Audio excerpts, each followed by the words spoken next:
Finally जय महाकाल भावन तुम्हाला माहिती का आज आपण कुठं जाणार आहे? आज आपण जाणार आहे डायरेक्टली पिंपळगाव मध्ये. तिथं विषय असा होता का आपल्याला केमिकल प्लांट मध्ये जायचंय, बट त्याच्या अगोदर सर्वात पहिले भावनो आपण आलो आपल्या ऑफिसला आल्यानंतर बसंती वगैरे लोड केली.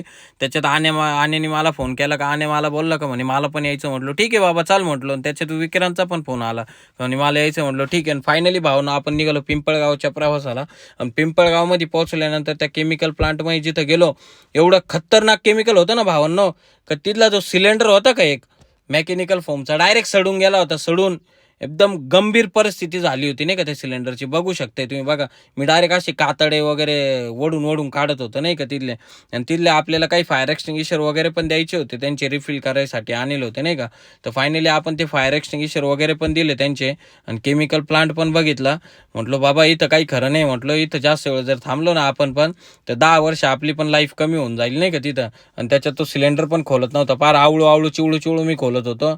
धन्य म्हटलो काही खरं नाही. त्याच्यातलं पाणी डायरेक्ट गटार होती भावांनो, गटार डायरेक्ट.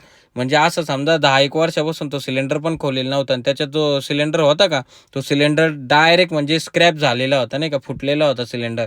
म्हटलं सर हा काही सिलेंडर वगैरे काही होणार नाही. म्हटलं चला म्हटलं आम्ही निघतो नाही का आमच्या घरच्या प्रवासाला. कारण आहे ना म्हटलं दिवसभर कामधंदे करून फार जाम झालेलो आहे. आणि फायनली भावना आपण मस्त निघालो आपल्या घरच्या प्रवासाला. तुम्ही बघितलंच असेल का ह्या कंपनीत केमिकल प्लांट आहे. चला भावना मग भेटू आता आपण आपल्या नेक्स्ट व्लॉगमध्ये काहीतरी नवीन घेऊन तुमच्या.